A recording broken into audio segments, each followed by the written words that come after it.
I'm Heather Vale with Performance Marketing Insider, and I'm with Ted Dhanik from EngageBDR. Hey, Ted, good to see you. Hey, Heather Vale. Good to see you, too. No big cat pillows here. No, I forgot it. Yeah. Should have brought one, but, Yeah, it would have attracted a lot of attention to the booth. Yeah, because cats are very popular on the internet, and this is an internet show, so, it works. Very true, very true. So what's new for you guys? Quite a bit, actually. We've pivoted entirely. We're pretty much a different company today than we were even this time last year. So I think some of the things that we want to talk about are new traffic, ComScore 1000, and ComScore Top 15. Okay, so that's a lot of big teasers there. What exactly do you mean by the new traffic? So the new traffic, we realized that as we looked at the ComScore 1000 list a couple months ago, we realized that it's completely different. So the publishers have changed on that list, and they're not the same publishers that we'd worked with over the years. So us claiming that we had the majority of the ComScore Top 1,000 publishers throughout the years, that we couldn't sustain that claim anymore because the majority of them had been cycled out of the ComScore Top 1,000 or pushed down because new publishers have ranked higher. So what we did was we looked at that list and we assigned the publishers to all the media buyers, or the pub dev team, inventory quality team actually, as they're now called, and they're going after those publishers, and we're forming new relationships with publishers we've never had. So our goal is by the end of this quarter to have the majority of the new ComScore Top 1,000, and we're talking about display and video. I would say on desktop and mobile.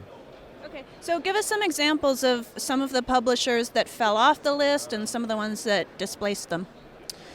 So I can't, be in the weeds so much. I'm more of a general. I don't really hold rifles in the trenches so much anymore. But I could get back to you on that. Yeah. So, yeah.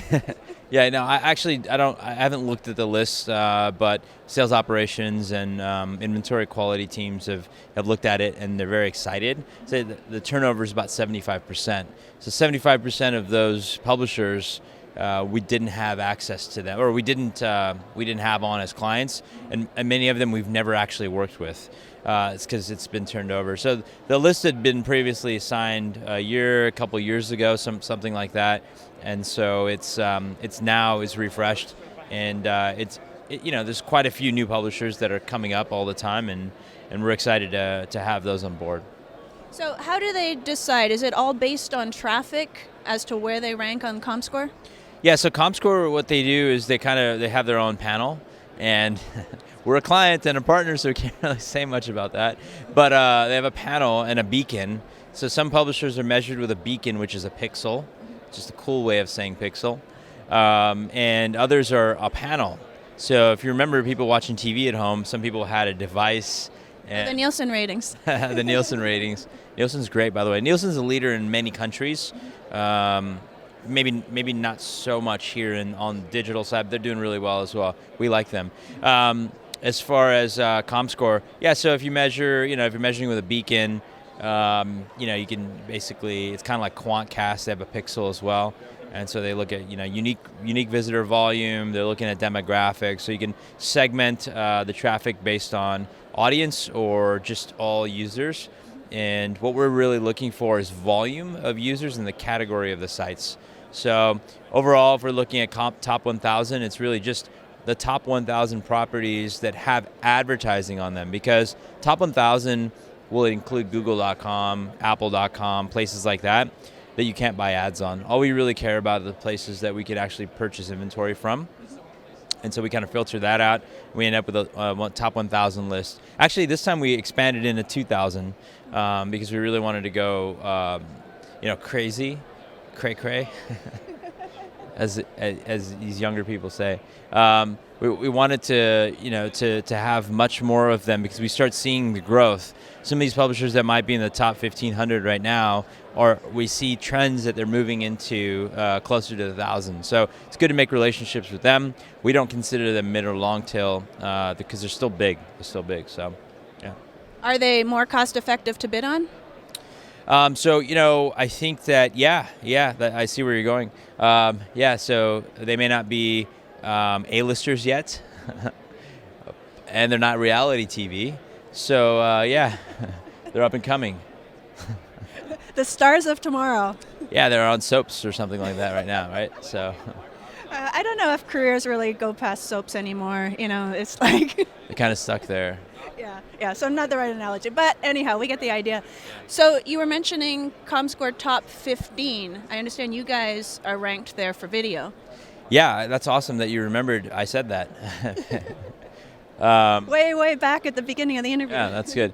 Yeah, so ComScore top 15 is referring to our, I think, our success in video. So not many people know this, and it's kind of strange for us to be at this event, but we don't forget where we come from, so we stay at this event, right? So we're at ASC, by the way. I think, we pivoted, so we took about a year and a half, let's say about a year and a half ago, we decided to pivot the company, kind of really focus on emerging media and, be cutting edge and really be at the forefront of technological change in ad tech, as we always have been, but really focused on video, right? Video and from a device standpoint, mobile.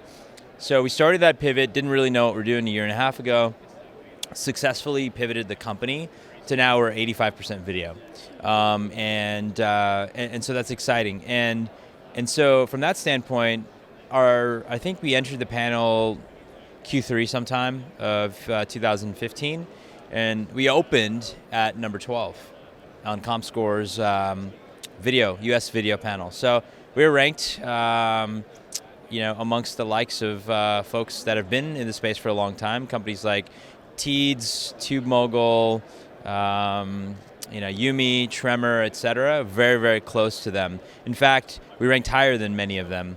And that's very exciting for a company that was our first full year in video, and our first time on the ComScore US video panel. So exciting. So I anticipate that to grow. Today we're auctioning nearly 5 billion video ad opportunities per day right now, and that's going to continue to grow and change as well. I think our only limitation right now is hardware, so that's going to double very soon, so closer to 10 billion. So I can confidently say we'll be, within the top 10 very soon, and hopefully well beyond that before the end of the year. So are these video ads primarily on mobile or desktop? So right now I think we're cut right down the middle. So it's about 50-50 desktop and mobile, and on the mobile side it's about 50-50 app versus mobile web. So it's a nice balance, and on the desktop side, we're really focused on medium and large player inventory. Not so much small player. We have some though, as everyone does, but that's kind of it. And a couple of our areas of focus are outstream. We were one of the pioneers in outstream video.